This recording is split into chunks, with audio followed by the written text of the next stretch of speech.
This talk. I'm so thrilled to introduce Marco Ragni, DS Fellow and Assistant Professor at the Department of Design and Communication.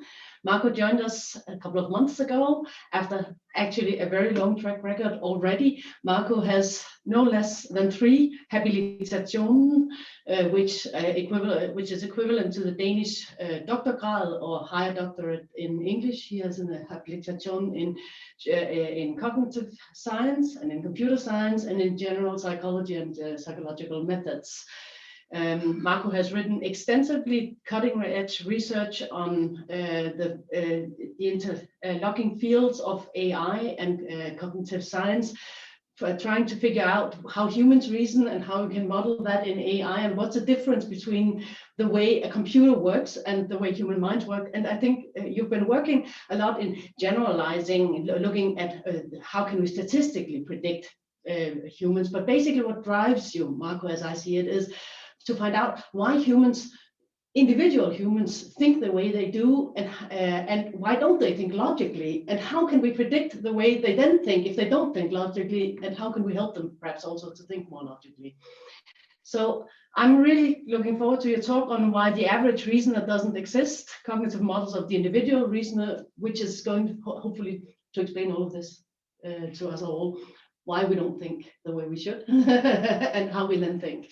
Over to you, Marco. Yeah, thank you very much. And welcome to my presentation. And thank you again for the DIAS for giving me this opportunity to present my research. So we all do it every day. So we certainly think, I mean, sometimes in the morning, sometimes in the evening, but very often and all the time. But the most interesting question is, in fact, do we know how you and I and everybody thinks?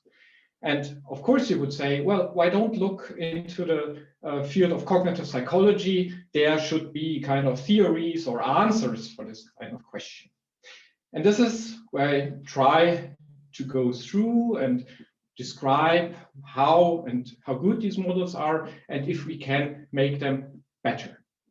So at this point, let's start with a simple example. So assume you're traveling. Nowadays it's a bit more complicated, but assume in the good old times you were traveling and you hear that a town A is northeast of a town B. And then you hear a town C is southwest of town B. And the question for you is then to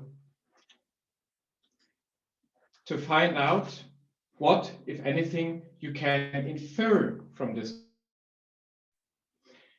So while this kind of problem might be interesting,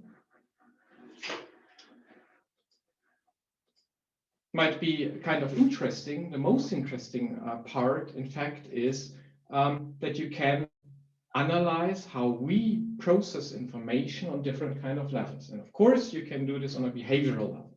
So you can put participants into kind of a psychological experiment, put participant in front of a computer and check what kind of answer this participant might be giving and what might be kind of typical effects some of the participants are showing for these kind of problems. And so you can identify, for instance, something like a preference effect, so that in case that you have several possible answers, that almost all participants seem to prefer a specific answer.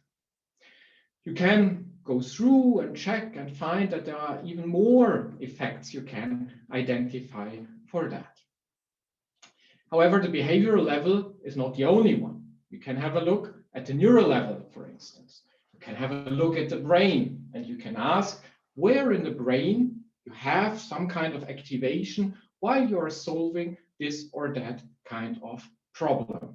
Compared, of course, to a kind of a baseline where you can say, okay, if someone solves this task, for instance, this kind of spatial relational reasoning task, where in the brain some activation can be found.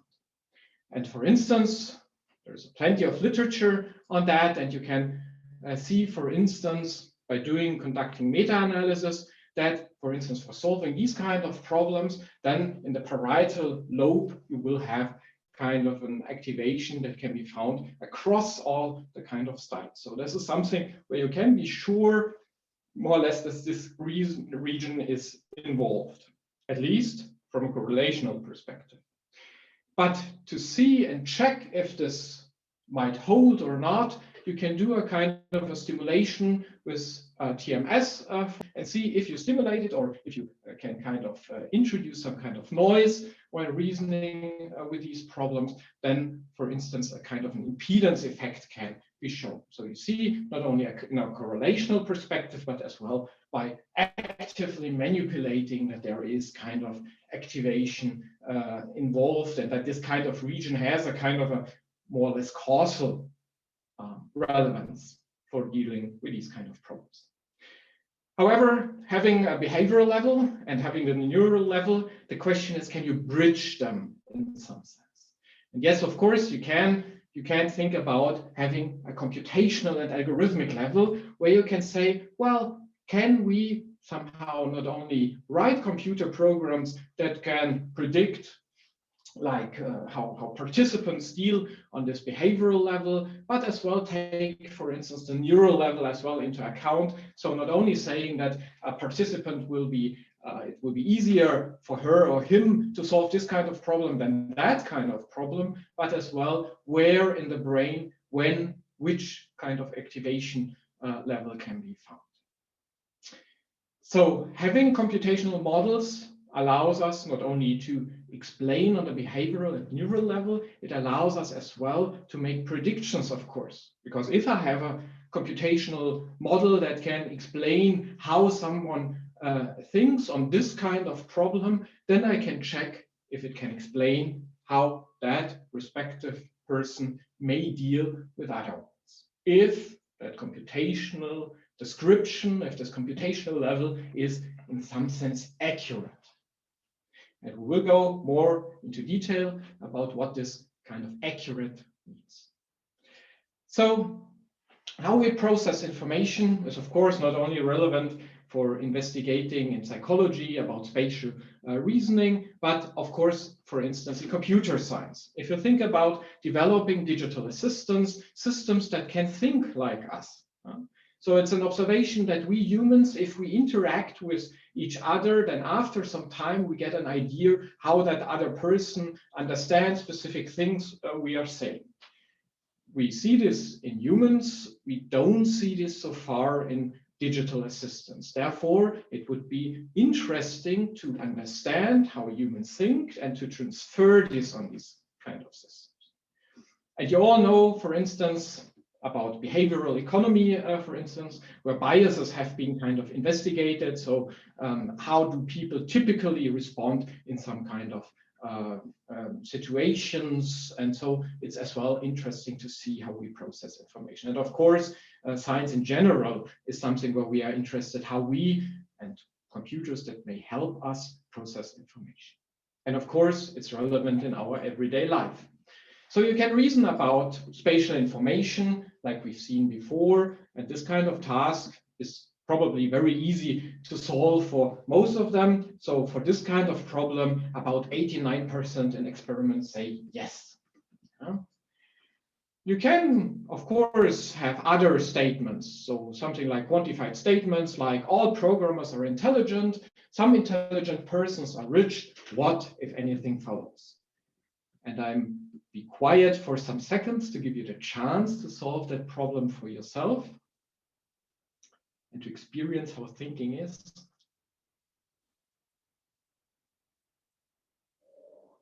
And what you can see is that most participants give this kind of answer. About 70% say that some programmers are rich. And while this may be very likely, or that you may think that this is the right one, it's not logically correct. But what we see is that a majority of participants again give this kind of an answer. So it's not just kind of a noise or lack of concentration or whatever, but people systematically give here a specific kind of an answer. And of course, you can not only reason deductively, you can reason as well inductively. So you can test hypotheses. So for instance, you've gone around in the world and you have learned that, for instance, Steve Jobs is a programmer and the person has become rich, and for instance, Bill Gates was a programmer and the person is rich. And so you have maybe formed in your mind the hypothesis that if a person is a programmer, then the person is rich. Yeah? And so let's assume that you encounter some kind of observations in everyday life. So you meet a programmer, a person which is not a programmer, a rich person, and a person which is not rich. And the question is, who do you check to test your hypothesis? Of course, you can say, well, let's check all of them. But you know, like in everyday life, checking all the kind of observations you have might not be feasible because there are too many. And so you want to just check those which are very relevant for checking if this hypothesis holds. And so I'll give you another second to think about a possible kind of an answer. So what you can see is that in this case, about 90% of the participants in such experiments check the programmer and 60% of the participants check rich. And logically correct, of course, is to check the programmer, because if that person is a programmer not rich, you would have found a kind of a counterexample. Not a programmer, well, this hypothesis is not relevant for that. For a rich person, well, some people think that this is a kind of an observation, or they would check, but logically correct would be to check not rich person, because if the not rich person is a programmer, then you would have, again, kind of a counterexample.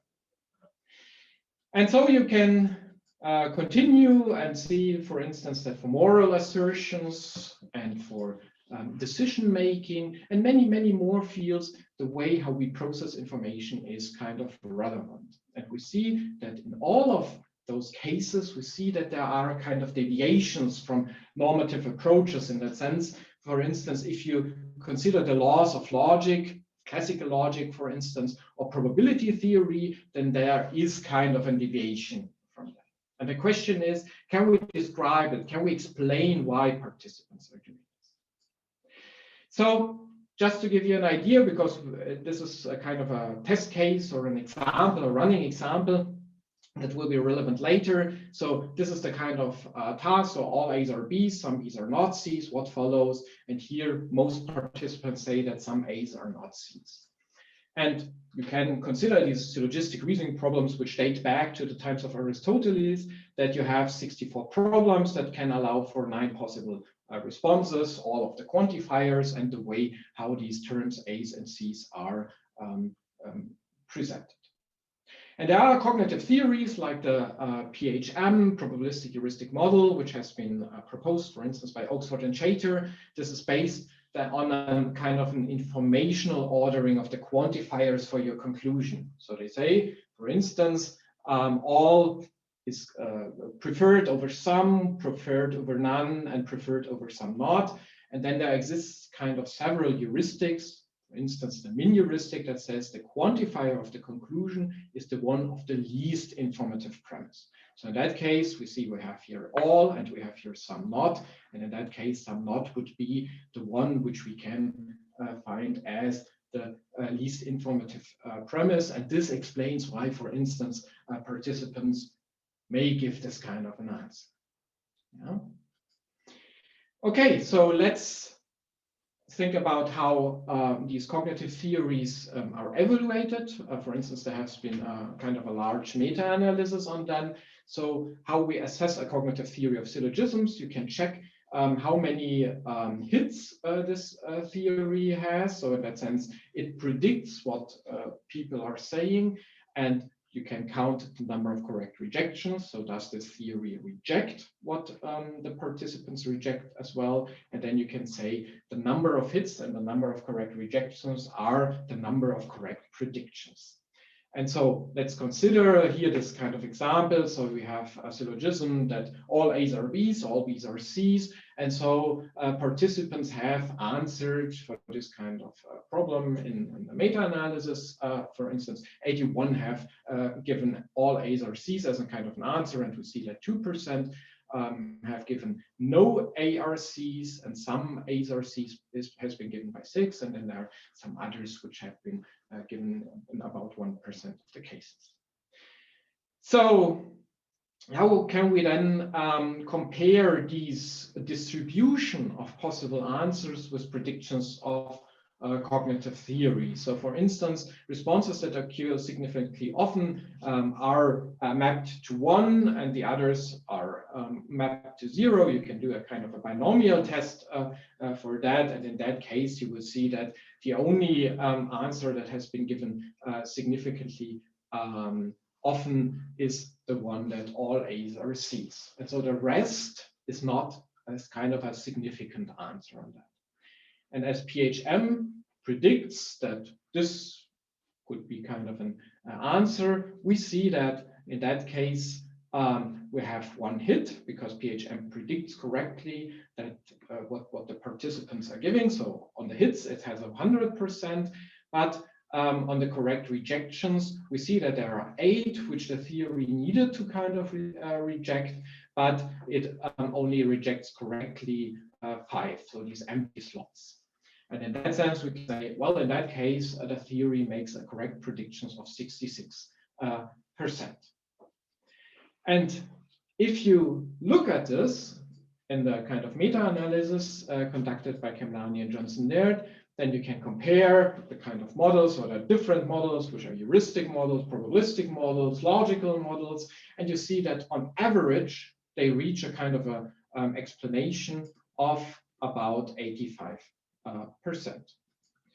However, you can ask, are many models in that sense scientific progress? I mean, if many of these models can explain how on these kind of distributions, how a group of people thinks, so counted each answer on itself, can we then say that we at this point really understand how a human thinks? Does it think heuristically, probabilistically, logically? I mean, most of these theories show a similar performance. So they are all comparable to each other. So I'm interested in developing predictive and adaptive cognitive models. And in that sense, it's interesting to follow maybe the idea that has been brought forward by Richard Feynman. So what I cannot create, I do not understand. And therefore, we need not only predictive and adaptive cognitive models, but computational models, models that can really predict what that and adapt what that person is doing.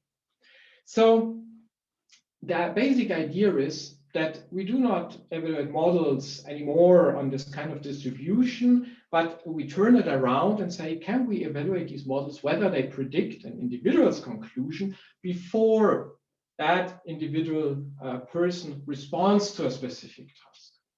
So to make this, to outline this, so we have sitting here a participant in front of a computer. That participant is presented here with the same syllogistic problems you've seen before, and we want to have a kind of a system that is able to predict which kind of the answer that participant will be given most likely. And so we see, for instance, that some of these answers cross the threshold, and so we see that, for instance, a specific answer is predicted before the participant has clicked. So how can you describe this model? So you have a problem, a syllogistic problem, for instance, the human is presented with, and that human generates, which we call the true response. And you want to have at the same time a model that predicts this kind of human response, and of course predict is before the human is giving that. So no post-diction, but prediction. And then we have developed a framework, C-Cobra, that can be used for this, and checks if these kind of predictions are correct or not, and those go into a database of observations, which can then be used by the model, of course, in the next step. Because if it has predicted wrong, it can adapt to it, and if it has predicted right, no need to change that. So let's see. Of course, you can say, well, we are in the field of cognition, and so, of course, cognitive theories can be checked on that, but this task, this predictive task, in fact, is more general. Of course, you can use cognitive theories that have been specifically developed for human reasoning and can apply mental models, probabilistic approaches, and many more. But this task in itself is open to many other approaches. You can use, for instance, machine learning, of course, because these are able to learn patterns. They are in its nature adaptive, and you can apply them to check if it's better to predict them. You can use, for instance, as well, heuristics from AI and cognition. So those are typically more resource friendly, and so you can apply them as well. You can say, well, the architecture of our human cognition, for instance, solving these reasoning problems as well, require, for instance, working memory. So you can use cognitive architectures that provide you with working memory, and then you can use and check if working memory limitations, for instance, can have an impact on these results. And finally, you can, for instance, use symbolic approaches from AI, because it has as a strength of them that they are kind of a typically unified approach. And so you can use, for instance, logic programming and non-classical logic for that. Okay, so the task in itself is open for all kinds of possible approaches, because in that sense, what's important is, or you can say, or rephrase that in that sense, that who predicts right is right. So in that sense, we can say we are not focusing anymore just on cognitive theories, but every possible account that can kind of generate a possible conclusion for this specific participant is one which we can test. Okay, so if we consider within this kind of framework, then we see we have here the performance of these models on the aggregate.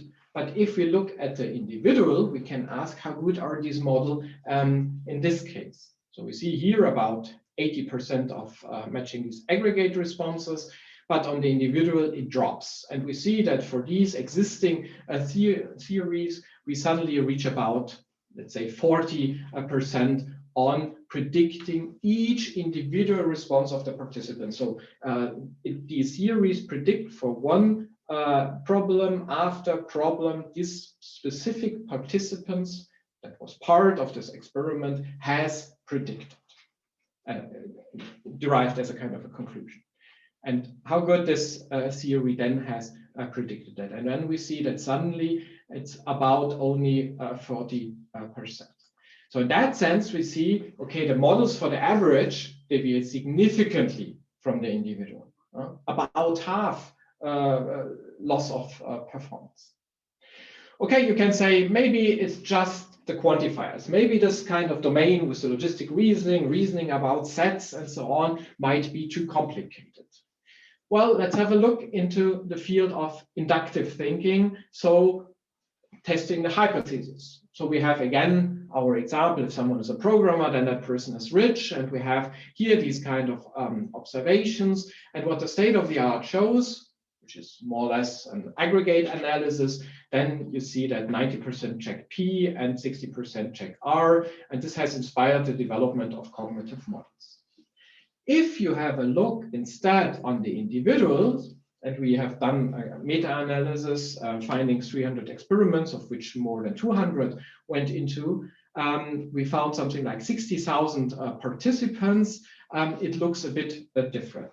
So first of all, you can say, well, we can test the task, of course, abstract, so just giving vowels like P and R and so on. You can check it with everyday content. So whenever I travel to Leeds, I take the train, or deontic ones. So if you're over 18, then you're allowed to drink beer. And we see that these patterns participants select. So if they say, well, P and R, which we've seen before, and about 60% maybe, it suddenly drops to 29%. About 29% just give the P as an answer, in this case, in the abstract case, and logic correct, about 7%. So we see that while this is certainly logically wrong, we see that this part here is not necessarily logically wrong. Here an answer is missing, but nothing wrong or nothing false has been answered on that case. And then we see that it improves within the logical correctness, or from 7 to 21 to 61%. And if you ask, so are these existing 16 cognitive models able to explain these patterns? Well, you see that these 14 models for the average reasoner which have been developed don't capture individual patterns. So we see that it does not only hold for deductive thinking, but obviously it has as well examples in inductive thinking. So we see that aggregate models don't capture the most frequent answer. So how can we then start to develop better models? So first of all, these theories, very often cognitive theories, have been inspired by, for instance, logical theories, for instance, psychop, which is a kind of a syntactic formulation of first order logic with some add-ons. You can say, well, maybe it was just a kind of wrong logic. So what happens if you consider the weak completion semantics, for instance, which is a logic programming approach? And you see that suddenly it gets much better. It even reaches about 52%. You can use the M reasoner, which has been developed by Kemlani and Johnson-Laird, for instance, and check if the parameter setting is better. And we see that it outperforms here the weak completion semantic. You can develop others like Transit, which Daniel Brandt has done, and it gets better. And you can use finally something like a portfolio or an ensemble approach, which considers all the other theories. And then you see that it increases its performance. So we see that there is something which can be done. So models can be significantly improved. And so let's ask if we can kind of individualize models. So what can you do in this for these things? Well, for instance, you can say, well, if we can somehow understand how cognitive models or models in general might look like, then you can say, well, why not search through the space of possible models and check if there is something that can be found for that. And in this case, you can say, for instance, why not consider the space of all heuristic models? So, for instance, the PHM can be considered a heuristic theory because it says something about the kind of quantifiers for the syllogistic reasoning problem I've shown you before. And so you can say, well, maybe there are better heuristics that you can find. And by going through this kind of space systematically, which is an AI method, searching, then you can find, of course, better methods that can explain that. In the second way, you can say, well, why not consider or reconsider the problem of explaining or modeling a specific individual by a kind of a planning problem? Why? Well, a planning problem in AI typically is defined as you have your initial scenario, that's where you are, for instance, and your goal scenario, where you want to be, for instance, and then kind of number of operations that you can apply to come from one point to the other point. You can reconsider thinking as well in that terms. Because you can say, well, if you give me premise information, this is the state where I am. I have to understand these premises. And this is my current state of knowledge in that sense. And then you can say, well, the goal is that kind of conclusion that the participant has given. And more interesting, of course, is to identify these kind of mental operations that specific participant employs to get from its initial state, the premise description, to its goal description, generating this kind of conclusion.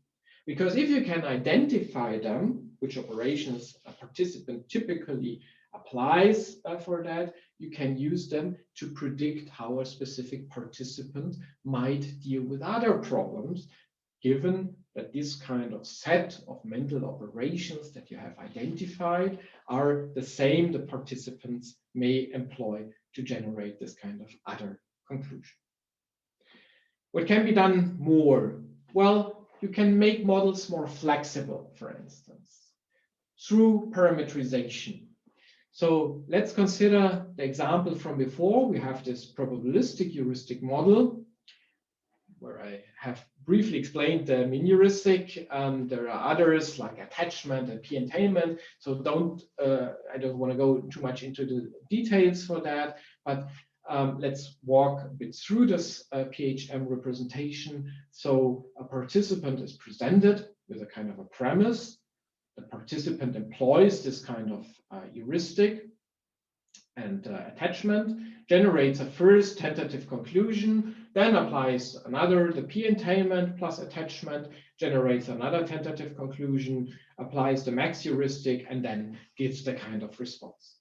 And if you evaluate this theory on the individual, you get a kind of a performance of about 20.6%.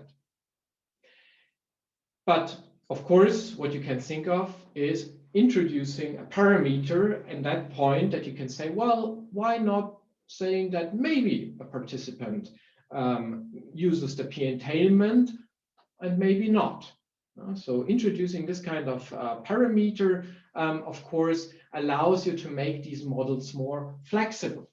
Of course, this is a simple example, but in that case, we still get an increase of over 20% in the prediction rates on the individual level. You can analyze, of course, as well, if, for instance, specific strategies of theories can be systematically improved. So if you consider all the theories I've shown you before, you can say, well, they might perform quite well on those where a logical answer exists, because many of the theories have been somehow influenced or inspired by classical, logical, or probabilistic approaches. You can ask, maybe the performance of these theories lacks on specific strategies. And these might be, for instance, the case where nothing follows, because there are in syllogisms problems where nothing follows out of it. But participants give a specific kind of answer. And so you can say, well, why not improve it on these kind of answers?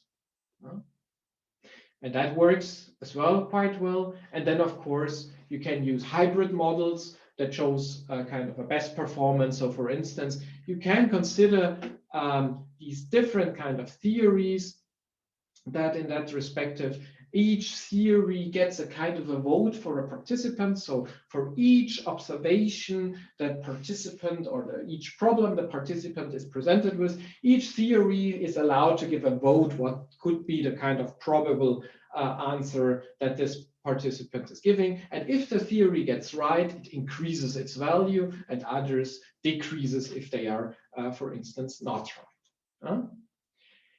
And then, of course, you have kind of systematically built this theory. So let's have a look at the predictive power for syllogistic reasoning. This might look like a kind of a complex graph, but I'm going to walk you through. So what do you see on this graph? So first of all, we have here a predictive accuracy. So how good do these theories predict for the individual? And this is exactly what a point here represents. So each point represents a participant that is predicted by these specific theories. And so you see, with a first look, of course, there's a broad variety of predictive performance between these theories. Now, what you can see is that there are kind of baseline models. So for instance, if you have kind of 9 possible answers, then of course a random model would then predict in about 11% of the cases the correct answer for that given kind of participant. And this is what we see here. So the random model has the lowest performance, which is good. Then you can say, well, what happens if you have a model that always says nothing follows out of it? So we see that a model that in fact does not really reason, but just always says nothing follows, has here a quite better performance than the random model. So we obviously see that participants quite often or more often give not valid conclusion as a kind of an answer than just guessing it. And then, of course, you can say, well, we can have this kind of ensemble model again, so an optimal model that uses all these different kind of models as a kind of a model fitting that participant. And this is, of course, one of the best models. So what you see here as well are, again, so the theories I've shown you before, so many of the cognitive theories that have been developed. And then we have here a param model, which means that these theories have been parameterized. So for instance, we have here the PHM model in its original formulation. And here we have the PHM param, which gets a much higher increase in the performance.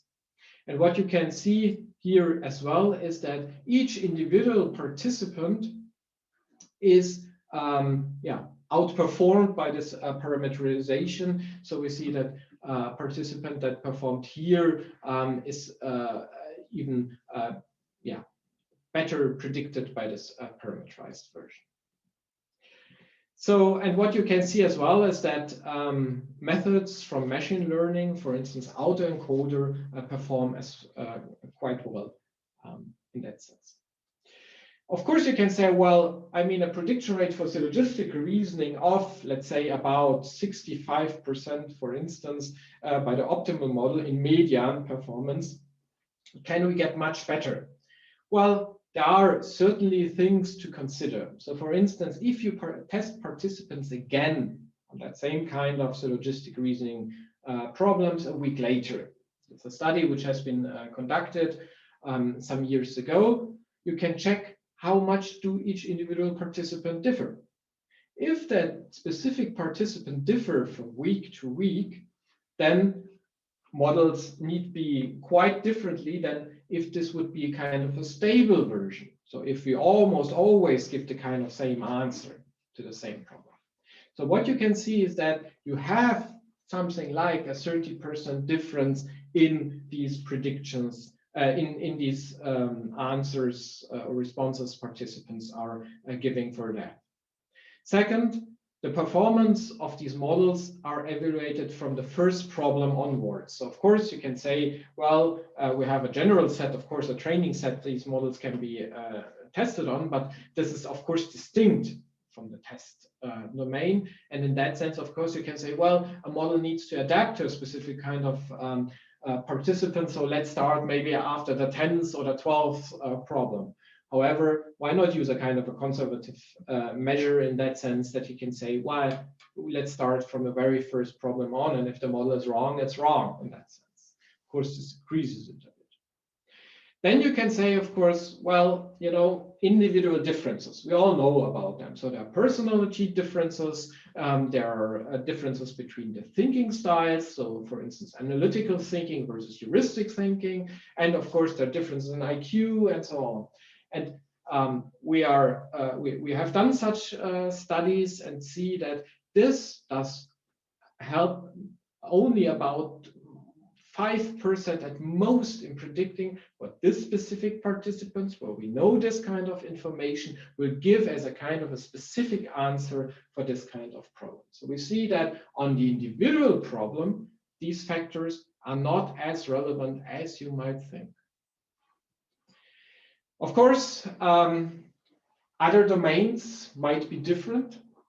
And this is just to give you a brief idea of something which we have recently done. So we have analyzed spatial reasoning as well. So again, we have here a kind of baseline model. So we have a random model, a transitive closure, which would be kind of a logical model. MFA is the most frequent answer given by the models. And then you can have other theories in the field of spatial reasoning. And you see that in that case, you can have, again, a kind of an optimal model which is able to exactly use the kind of information of these previous models for that specific participants. it reaches a median performance of 100%. So we see that, of course, models can be improved and that this is still possible. But of course, I mean, there is still room and space to explain how these theories then needs to be pushed towards kind of an optimal model. So what strategies are, for instance, missing, or these models need to be extended with to reach this kind of performance? But we see it is possible to reach it. So these were two examples, syllogistic reasoning and spatial reasoning. So if you consider the best predictive models, so for quantifiers, it's about 60%.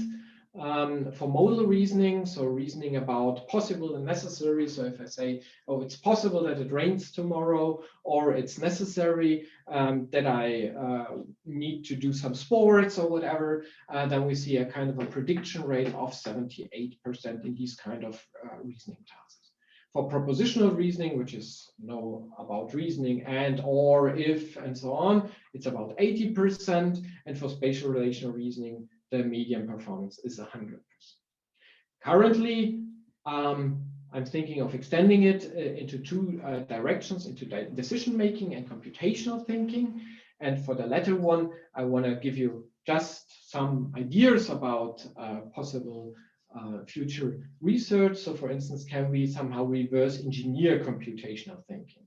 So let's consider Boolean circuits. So what is a Boolean circuit? Well, let's take a simple example. So assume you have a box and it has two switches on, one switch which is called A and another switch which is called B. And in some constellations, the light bulb will light on, and in some configurations, it won't. And so you can ask, of course, well, can I kind of get the logics behind this Boolean circuits formulation? So in that sense, so you see if both are off, then the light bulb is off. But if both are on, the light bulb is as well off.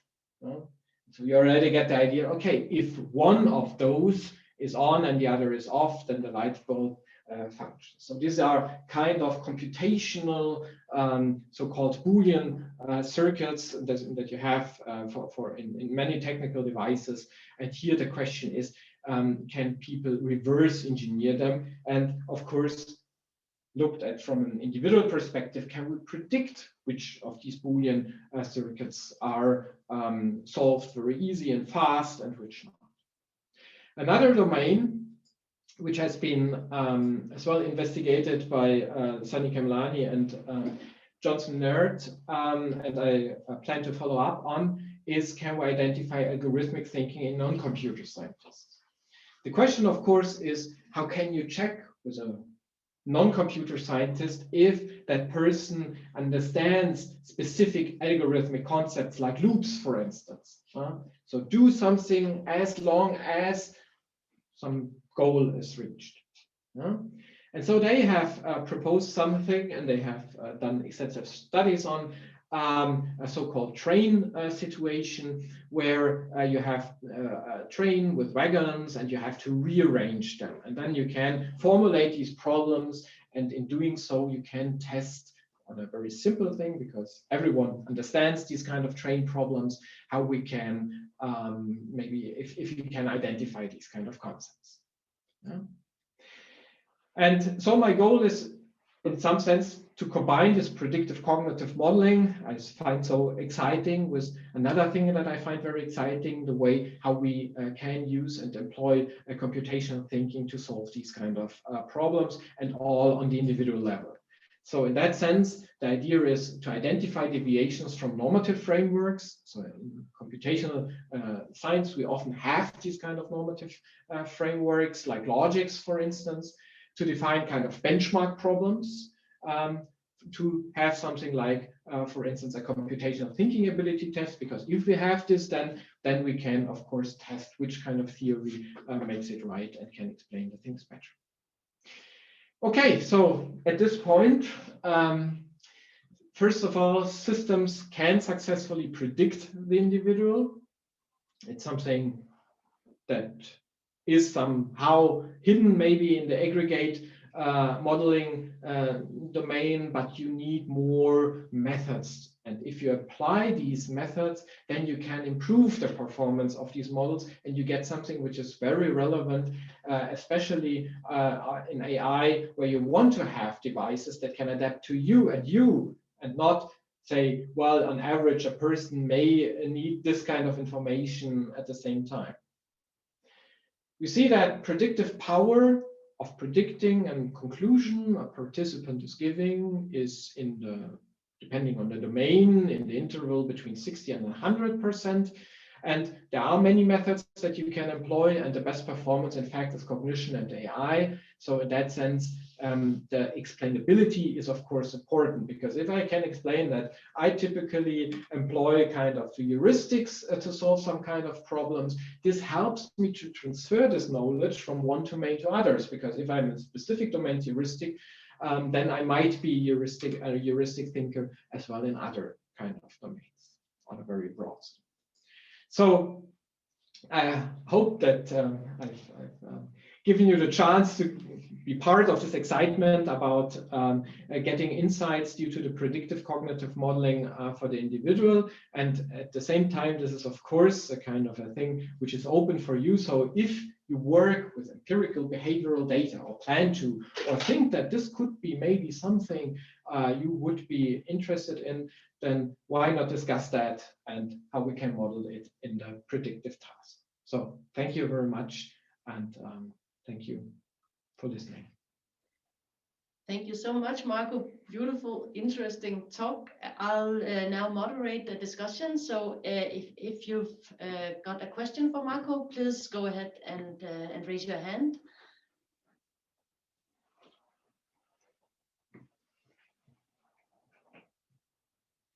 We've got Pantelis, who's got a question. So please go ahead.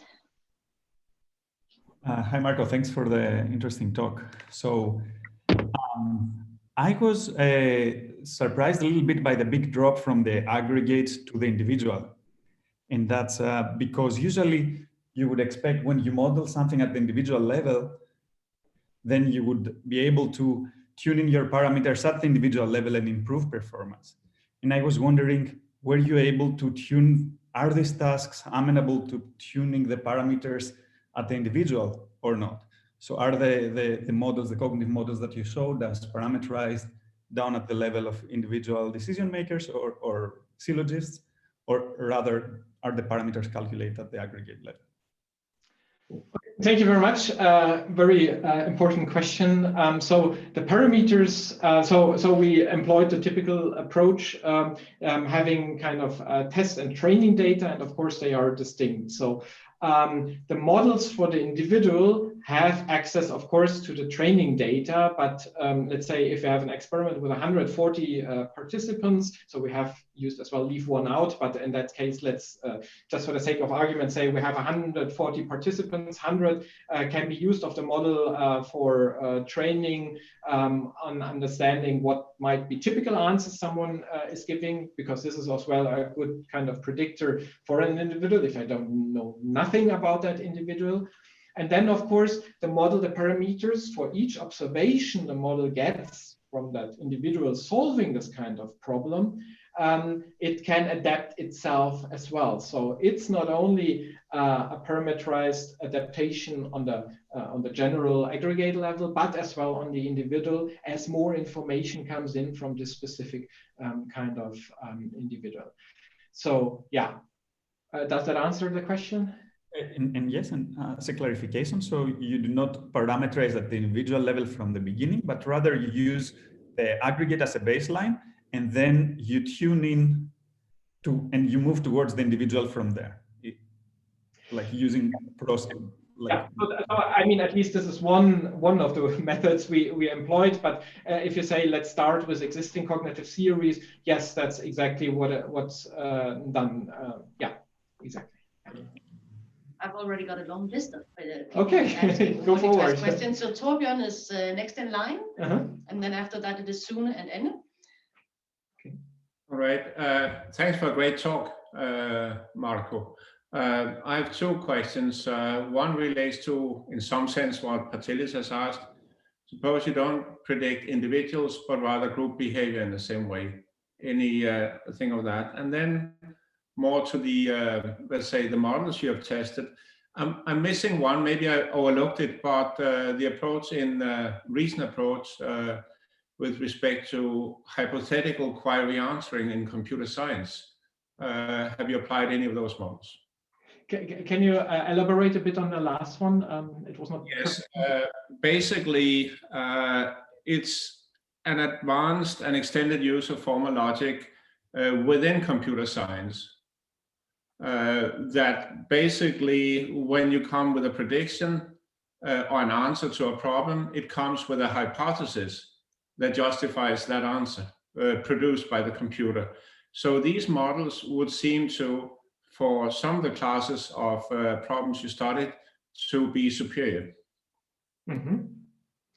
I mean, that sounds very interesting. I mean, we have employed, of course, non-classical logics like Lukasiewicz logic and so on. And there was, we ran as well kind of competitions where someone submitted a model he adapted for argumentation theory. But so, I mean, probably I would need to see exactly what kind of model you are referring to. That, but it also goes to your what you call, the optimal. That's some form of stacking, right? So if you would stack based on hypothesis, so you would actually add a new AI. So it's a way of combining AIs to create a system where the system performance would be in many cases superior. Mm-hmm. Okay.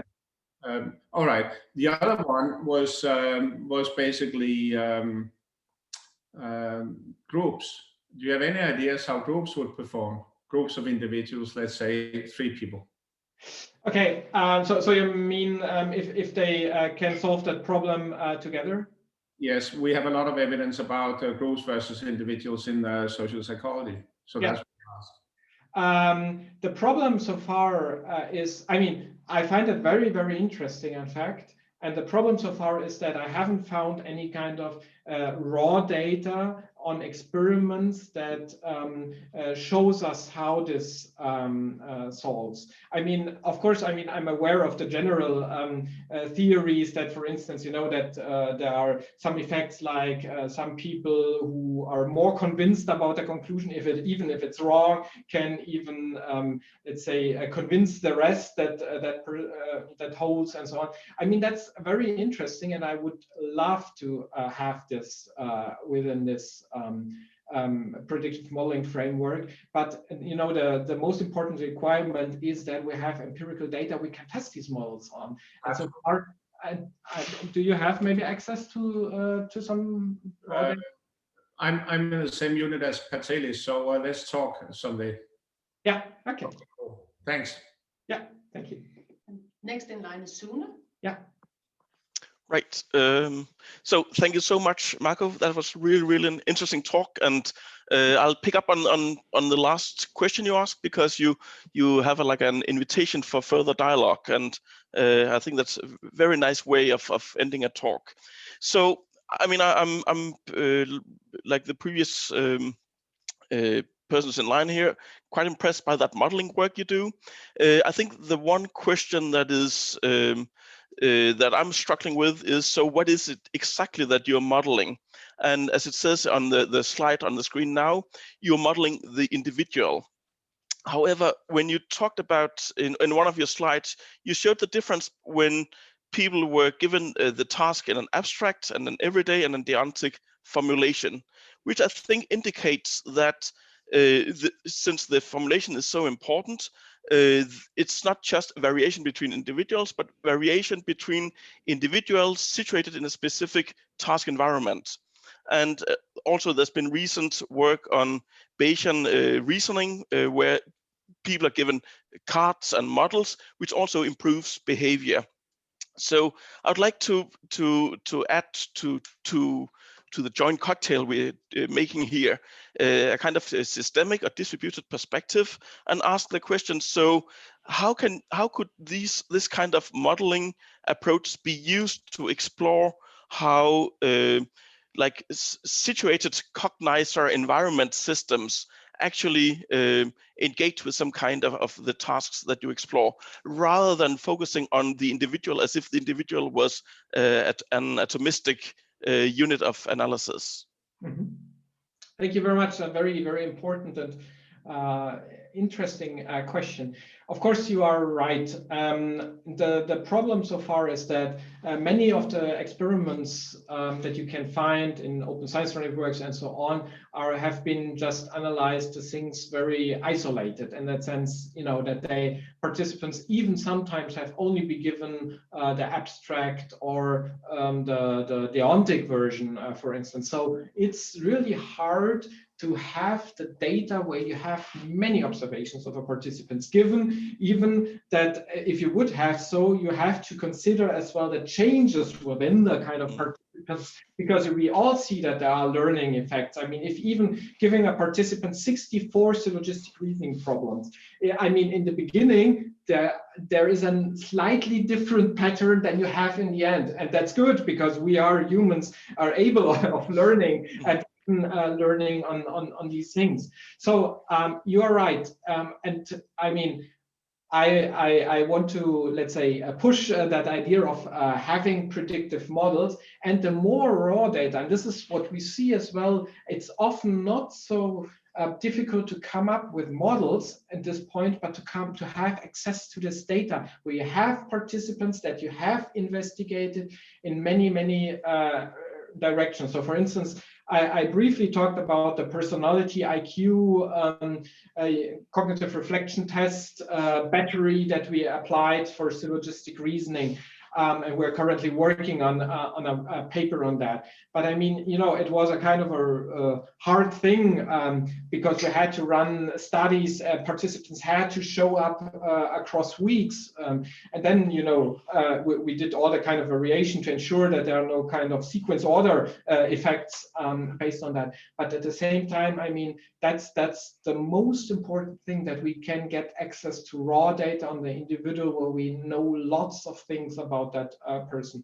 And I mean, one thing just to add on, you know, many people thought, yeah, you know, having the IQ and having the personality is typically expected as to explain many individual differences, which is right, maybe on a general level. But if you say, okay, what's the impact on that specific problem, then suddenly it is not so important anymore. And so I agree on that, and I would love to go in that direction. But as I said, I mean, your benchmark can only be as good as the raw data, or you can put it. Thank you. We're coming close to an end, but we do have time for Anne's question as well. But I think that will be the last question that we have time for. So Anne, please go ahead. Many thanks, and thanks for an exciting presentation. I was wondering about the decision-making part. If you plan to investigate human and AI decision-making based on probabilistic predictions about how this is done, then don't you, or how do you foresee you will address the problem with that such an inductive approach is perhaps not, is not reliable? I would think, would you not have to back it up with some kind of logical model, for instance, epistemic logic, like the models of Brinkshorts, who try to avoid or escape the problem with probabilistic models being unreliable or not justifiable? Mm-hmm. Thank you. A very important thing too.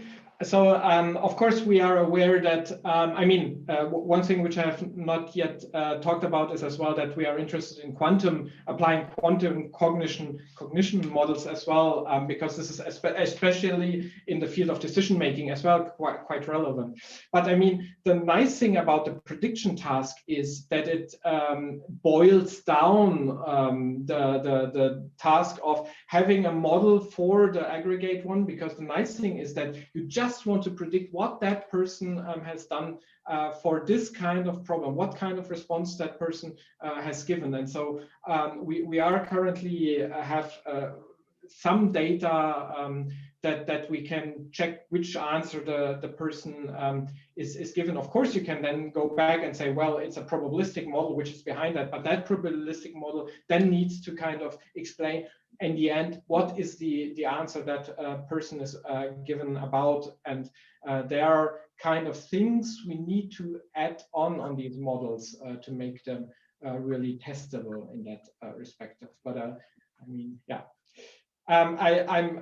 So I'm inviting you all, if you want, that we can continue whenever you like. I mean, we can find kind of Zoom and other meetings to talk about more about that, because I'm fascinated by that, and I'm really fascinated by all your many interesting questions and ideas and hints and so on, where the direction can go further. So I think my time is over. Thank you so much, Marco, for a brilliant talk, and thank you everyone for nice and interesting and highly relevant questions, and thank you for answering them so well as well. I think we should all applaud Marco. I can do it in person here. Thank you so much, and hopefully see you next week again.